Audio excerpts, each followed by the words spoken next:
Subscribe करें Avadhnama news. Subscribe button पर click करें, फिर राइट साइड में बने बेल पर भी क्लिक करें ताकि आपको हमारे वीडियोस की नोटिफिकेशन मिलती रहे।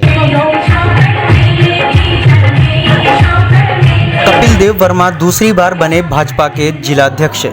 भारतीय जनता पार्टी के जिलाध्यक्ष पद पर पुनः निर्वाचित किए गए कपिल देव वर्मा के जनपद आने पर शुरू हुआ स्वागत कार्यक्रम टांडा में देर रात्रि को समाप्त हुआ। पूरे जनपद में ढोल व फूल मालाओं से कदम कदम पर स्वागत किया गया। लोहिया भवन में 151 किलो की भारी भरकम माला पहनाकर जिलाध्यक्ष का स्वागत किया गया।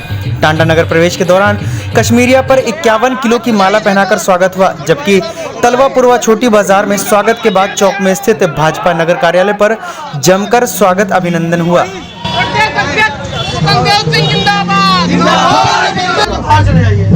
ये बताएं कि आपका ये दूसरा कार्यकाल शुरू हो रहा है, तमाम दुश्वारियां देखने को मिल रही हैं, किस तरह से निपटेंगे आप?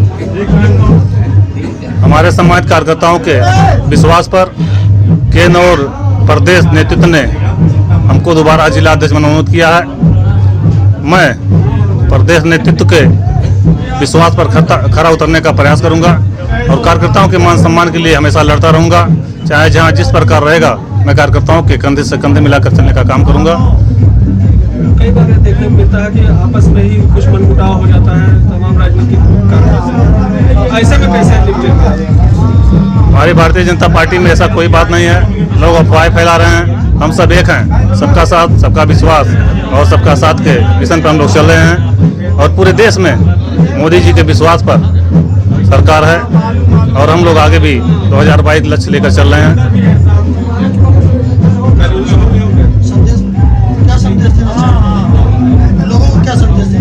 ये बताएं कि पार्टी ने दोबारा आपको विश्वास जताया है, आगे आपकी कार्य योजना क्या है और क्या संदेश देना चाहिए आप? अपने कार्यकर्ताओं के बल पर जो भी प्रदेश नेतृत्व द्वारा निर्देशित होगा, हम लोग 100% काम करने का प्रयास करेंगे और विश्वास दिलाते हैं सभी कार्यकर्ताओं को कि सभी के सहयोग से हम लोग 5 विधानसभा 2022 में जीत दिखाएंगे।